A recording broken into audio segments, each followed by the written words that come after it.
There was some late breaking news that is happening today that actually happened right before we started recording. So I figure we should address that first because the thing is, one conversation that I did have with Gary a couple of weeks ago is that he was telling me that we should have a podcast where we talk about the status of E3 2021. So I find it very funny how the timing is today. It was announced that E3 2021 is officially canceled. Um, so very interesting timing. So on that note, I wanted to get you guys' thoughts. I know that there was I believe it was some speculation or report that they was thinking about having it as a digital only event a couple of weeks ago. So now to know that it's officially canceled and it will not be at the LA Convention Center at all in the next couple of months, I wanted to get you guys' opinions on this and what do you think the future of E3 actually is, considering what's going on with them. So whoever wants to go first. Yeah, can I go? I'll go first with this one. Yeah. Because I have like you guys are the perfect people to be here for this discussion. But because I have a question I want to lead into. But before I get to that, so um, let me just open up by saying that E3 is still very important to the industry. I think, even though we do have these companies do have the ability to stream their own events. Sony, Microsoft, Nintendo, they can all choose to stream their own news or announcements whenever they want to, at their convenience. And that's a very special thing because they have a direct line to their audience and the customers. But the reason I feel E3 is still somewhat important is because as gamers, as gaming fans, we need to be able to see and compare, announcements from different companies. I think that's a healthy thing for us to be able to do, to match, all the different announcements and all the different studio offerings against each other. And then also, it also creates like an energy, a time of year where we're all excited, and that in itself is special. So I think there's still a need for E3. But the question is, do we need it to be a physical event that we go to, right? And I'm in two minds about that because, for selfish reasons, I love going to E3 because I get to see all of you wonderful people. I have a lot of friends who travel there, every year and stuff. And it's a special time for media folk like us. But on the other hand, the last couple E3s I was at, I started to notice a shift where the media is less relevant than they used to be, and influencers are like the ones that get catered to now, basically, like streamers, influencers, and that sort of thing. So with that in mind, it felt like this doesn't need to be a physical thing anymore. This could just be like an online thing, really. So the question that I want to ask you all is like, how do you feel about that? Like, do you think that if E3 returns, it should just be digital? Because you could still have like, once the world opens up and everything's sort of back to where it was before, right? You could still have those small, intimate media events for, let's say Activision is having a Call of Duty event for media, and they invite a bunch of media out. Like those little kind of media events, I feel like those are more special or more intimate anyway. Like they're more of like an intimate experience for media folk, for us to do our work and everything. Whereas E3, like I mentioned, is becoming more of a circus for influencers or whatever. So I actually started to appreciate those smaller events more than E3, at one point in time. So you could still have those other media events sprinkled around the year, and of course Comic Cons and things of that nature, right? And then E3 could just be an all digital event where companies basically just, it could be a week where everybody just streams their offerings for the next year or so, like Activision, Sony, Microsoft, or whatever. So I want to ask you guys, like, what do you think of that approach? Like, do you think E3 should just be all digital when it comes back, or should it go back to how it was before? So Go ahead, Tony.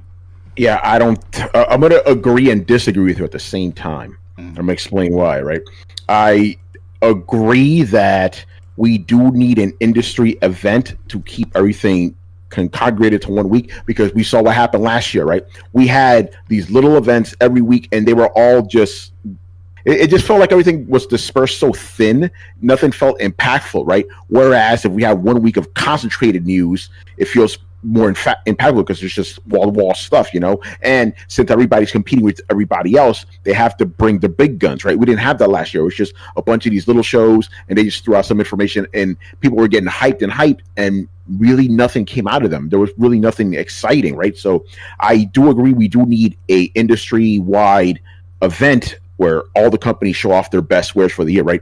But I don't think it needs to be the E3 organization doing this, ESA specifically, right? You know, if you guys have read reports, they charge vendors a lot of money, right? So why would a company pay like 6 figures or maybe more? I'm not sure. It's a lot of money, right? Why would they pay the ESA that kind of money to have like space, right? So I don't think like if E3 tries to come back, this is what I think happened with this instance, right? What I think happened was because remember, ESA came out and said we are doing one this year. That's not a rumor. They said we're doing one this year, right?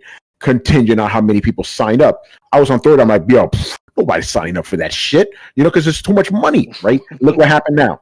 Look what happened now. So I think, and I know it's going to sound really corny, but I have to give respect to Jeff Keighley, what he's doing. I think that potentially could be the next E3. Just instead of the summer games being an actual summer, just make it a week of games in June. You know, I think that'll be good. And Jeff has the power and the influence and the passion. You know, give you know, say what you will about the man. The guy loves gaming, right? He loves the industry. I think he could pull it off. You know, one like a new version of E3 where we get all that E3 used to be, right? But in a better sense, both for people who are attending, because I don't think we're going to go back to the E3s where it was just us going media, right? You know, you're going to have the fans that mixed up, but at the same time, Gamescom makes it work, Tokyo Game Show makes it work. You know, E3 or not E3, but whatever takes over E3 can make it happen. Because ESA, that was a mess at the convention center. Those 3 years we went hot mess. You know, where we couldn't get shit done because everybody was just milling around all over the place. You know, but at Gamescom they do it very differently. They have media days, they have fan days. That's how it should be. So I do think once things go back to normal, right, with the fucking Rona gone or whatever, everybody takes their vaccines or whatever the hell we need to do to combat this stuff. Once all that goes back to normal, we need to have gaming shows again because those are important to keep things going. But like you said, Gary, we got to have a mix, right? Like you have the big, the big shows like Summer Game Fest or whatever for the fans, right? Basically for fans, and then you have the smaller, intimate ones for us. I think that could be good. But E3 ESA led, nah, that's done. That shit, I do not want that to come back. I want some better to take its place. You know. I'm not mad at that at all. I do think that ESA, like, they do kind of need to be punished for the way they've been running things like lately. Like, and I know even Jeff Keighley had a problem with it, with how it was going. So I actually agree. Like ESA doesn't need to be that establishment that handles the the Super Bowl of gaming or whatever. Like, I think it's time for someone like Jeff Keighley maybe to take that over and just to create that new energy. So yeah, I agree with that. How do you feel? So yeah, I'm gonna have Austin go next, and then I'll chime in. I was just going to say, I agree with the two previous points. To be completely honest, to piggyback off something Gary said, it really is of two different kind of minds and existences. Because E3 is awesome, but there is nothing more depressing than being there on that last day, where it's just like this is going to be mean, but anybody of significance is already gone. There's no one to like engage with and talk to, and all it becomes are really long lines for demos that I've noticed over the years you're shown more than you get to play. I feel like the video demos have greatly overtaken the playable demo. To me, it's an incredible resource if you are media or if you have any aspirations to get involved with the industry. But the best about E3 isn't that it. The best thing about E3 has never been it's the separate events that surround the expo. As a like, because God, nobody gets to play a Nintendo game at that thing. Never. It's always the longest line. E3 is worth experiencing for the respective pressers as well as the events that happen the night of. And a lot of that boils down to, especially that certain hotel in downtown Los Angeles that everybody gravitates to. And a lot of that, what that does is that creates a space for you to engage with the developers that you want to talk to and pick their brain. That to me is the biggest kind of pull of E3, speaking personally. I feel like as an actual show floor, unless you want to go to the top floor and sneak through some of those rooms, which I have done, it's just not going to be as advantageous as it used to be. Unless you find those free hot dogs, it's just not going to be as advantageous as a show. I think the only ESA related event I ever went to in tandem with E3 was, I think, the party we went to, where it was on 6th or 7th Street. It was the Stag, and I saw Adam Sessler there, he was having a good time. I'll put it that way. I think I got him emotional. I was like, I used to watch you as a kid, and he's like, oh, that means a lot. But all it did for me was it created. But that was largely for networking and professional opportunities. So as a venue to play games, I do not think it is worth having anymore. But for an industry event, which is effectively a giant mixer, it's invaluable. Yeah, I want to add something to that point because, and I've said this on Twitter many times, right? One of the things that really upset me over, when they started integrating the fans, right? All right, my first E3 was 2013. I had no appointments whatsoever. I went to a bunch of booths, played a bunch of games, talked to developers and all that. And because of that first E3, it helped me get to where I am right now. That was one of the steps that helped me because, it was just developers there and the media doing this thing, right? If I had started in gaming in 2018 or whenever the hell it was, when they had the fans show up, I would not have been able to do any of that. It would have been impossible. Lines were just going off forever and stuff. Developers were segregated to the top floor, right? So I feel we've lost that at E3, Austin. I think we've lost that, and it's sad. That the indie guys, right, guys like us, where we came from, they can't get that shot anymore. It's intimate, and E3 2013 was my first one as well. But I had written a few articles, but it was nothing major. I was more of a guest of Microsoft. But even then, because it was a more chill event, I think Ed Boon and I talked for 45 minutes.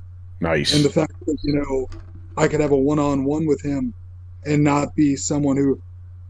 It really went downhill when you had the fans treating it like a cosplay event. Yeah.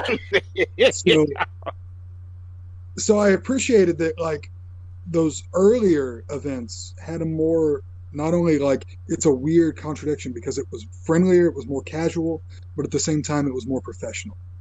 Yes. So I could be in the space and I could talk to that's where I kind of became friends with the lead designer at Naughty Dog, and over the years now he's co-directing games, and I wouldn't have been able to have that at an event that was super casual for the fan because it would have just come off honestly too transactionary. It's like, hey, I paid for this ticket, so humor me. But no, this was like a work event. So yeah, I could tell the 2018 I think was the one they first started selling to the public. And it was just, people were selling badges out the door like it was a football game that people were scalping. It was just awful. Yeah, it was bad. It was bad. Yeah, I don't know if you remember, Rich. I told Rich and Gary this. I'm like, yo, if this E3 keeps going on like this, I'm not coming back. In 2019, I was like, I'm not bothering. This is stupid. This is a waste of my time now, Yeah. Subsequently, that first PSX was fantastic. Yes. Yeah. That was great. Yeah. It was too big and too fanny, but no, sorry. Yeah, no. You're right though. It's like again, that had that chill atmosphere. We could talk to developers, right? All that's lost when you have all these. Again, I'm not against having fans there, but you gotta have a separation somehow. You know? Yeah. Yeah, Yeah. I So think like the way Gamescom does it is perfect because you have your days where it's just media. I think it's like maybe 2 days or something like that with that are just for media, and then after that it's open to the public. I think that system works because it's the best of both worlds. The media get to go in, do their work, do their networking and all that, do and handle business essentially, and then the fans get to experience some of the stuff that's being shown as well. So if they mhm. if they were to do something like that, I think that would work a lot better because when you have media people with appointments and all that stuff, and you have the public there as well, it's just chaotic. Like it's like you can't Yeah. get to anything on time. Like and Oh yeah, the timing it's thing just is that's exactly what the issue is with the fans also being in there. Um, Mhm. I want to say a few quick points. I agree with everything that the three of you said about E3. Um, I'm of the mindset that I agree it doesn't need to exist right now, but I absolutely will not forget uh what I gained from E3. Because I mean that is the whole reason how I met all three of you guys. It was at an E3. Um, Yep. and to go to what Gary had mentioned earlier, uh, with the way that the site was operating back in the day, most of the time we all were just working remotely on our own computers. So to have an event that we can go to and meet together as a team, I thought that was great because when we get to really meet the people who we've been working with all of this time. So I agree 100% that I will definitely. It's no doubt about it. We've gained contacts from going there, so on and so forth. And then, just like what Austin said, to me, the press conferences, the first 3 days of the press conferences, that really was E3. Once the show starts, it's like it definitely loses something. Well, especially now that the fans are a part of the experience. Um, Mhm. so it definitely does not feel the way it used to feel. There's not really any exclusive access to anything that you can feel as though you can gain. So I agree that it should go away. I also would make the comment that shows such as GDC and PAX West, to me, I enjoyed those shows way more than I've enjoyed E3 in the last couple of years because PAX is also laid back. PAX West, I'm not talking about PAX East because PAX East was it's okay Well, when we're they not have talking about games there. PAX. Yeah, no. When they Mm-hmm. have games, it's good. Like I remember one year we went to PAX East. It was the year where Max Payne 3, I believe, was one of the games that we had an interview for, and we saw a gameplay. That was fantastic. I mean, it feels like as the years went by, they had maybe one game that no one really didn't have because I believe Last of Us was also at one of those PAX East for the very first time, and that was great. But when there is no major game there, it doesn't really feel like it's that good of experience. Whereas PAX West is once again, like you guys mentioned, a very laid back, chill environment where a lot of the appointments I had, I was in hotels. I wasn't even in the actual convention center where PAX West took place. So it just felt like a different type of experience. And then of course PSX, which I agree 100%, way better event. That event was important, especially for us actually establishing business connections with Sony. So I 100% think that there definitely should be events that happen, but E3 is not an event that we need. It needs to remain exactly how it is right now. So I don't really mind if it goes away. I will always be thankful for what I gained for it. I gained a lot of friends, a lot of great contacts, people, but I don't think it needs to continue, especially as is right now.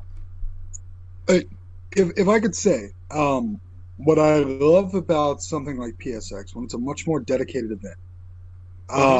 because I just think like, when you look at E3 as an industry event, you have to look at the industry as well.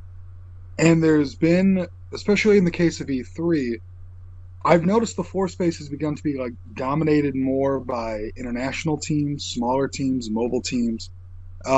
It's not that they're pushing out the big AAA guys. It's just the AAA guys know they don't need to be there anymore. Mhm. So if you're looking to engage with those people, it's fine.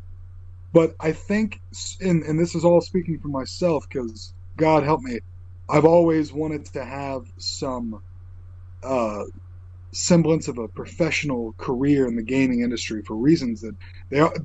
People always tell you don't go into the gaming industry, but I think if that's your passion, go for it. But what I love about that industry is fundamentally you deal with a situation where I got loud neighbors. Sorry, you deal Hmm. with a situation where you have the opportunity to engage with those people, Mhm. and I feel like if that is an attraction for you, then those kinds of events have to be presented. Um, that might not be at an E3, but I remember at the first PSX in Vegas, I went and I remember right off in the corner, I saw a very young, less gray Corey Barlow, and I got to engage with him for like an hour and a half. And I, regardless of where I end up in the industry, I'll always be grateful for that interaction because it gave me the insight that stuff you can never get on IGN or even the old X-Play. You got to have a one-on-one. And that right there is worth 100 demos that you could play at any of those events. Like the last E3, I think it was Ninja Theory, Dom on the Ninja Theory team. Um, they bought me a beer at the Yard House right next to the E3 Center, Yard and I House, got shout out. the really tall ones, the giant bong-sized beer glasses. Yes. And we had a beer, and I got to talk about Hellblade and the importance of sound design. And as a sound designer, I couldn't get that at any other event. So I don't think this E3 as it is now has legs, but I hope an event rises up to replace it, because for people who A, have media connections, or B, have professional aspirations, that kind of event is still completely invaluable. I agree, 100%. So to reiterate, the news is that there isn't E3 this year, right? Because I saw Big Mike in the chat just asked. So Yeah, we got to clarify this part. It's the live show that's completely gone. It seems like the digital event is still going forward, but again, everything I said still holds true. I'm like, who wants to participate in this? Because even digitally, I think they're still going to charge a lot of money. So I don't know why any company would do that when they could just do their own thing or be part of Jeff Keighley's thing instead. And I agree exactly with what you're saying, and I will also add that we've already seen some companies have already been doing this. Like Ubisoft, they've been having events since last year where they would, they have their event where they'll reveal something. So I kind of feel like, why would they need to partner with ESA when they can just do their own thing at any time and show whatever they want to show, so on and so forth. So I agree. That's a valid question to ask. So I don't know which company. Oh my Go bad. ahead. I didn't mean to cut you off. Sorry. I thought. Oh no, you're good. You're good. So, like, just so I can understand this, right? So, when you say it's all digital, so like, there's no live event or anything like that, right? It's just no show, no attendees or anything like that. Okay, so is The it LA basic? Convention Center will not be utilized. Okay. So like, are you, as a media, like from the perspective as a media guy, right? So like, is it basically like a bunch of like Zoom calls or something where you get to see like what the companies are working on? Or, like... I don't know. Is it just going to be live streams? I have no idea what they're going to do. Okay. So I think yeah. Go ahead. I was going to say they did do Zoom calls type of things at last E3 too with some people. So I'm going to imagine that, because now it's easier. It's easy to have these kind of digital events with media, because you could just play the game on PC while playing with the developer. I did that last year a few times. It was actually kind of the same. Kind of the same. I'm hanging out with them, talking shit and whatever, and playing their game. So it's cool. But at the same time, you still do want to be there. But it's kind of sort of replicating it in that sense. And by the way, real quick, I just remember now.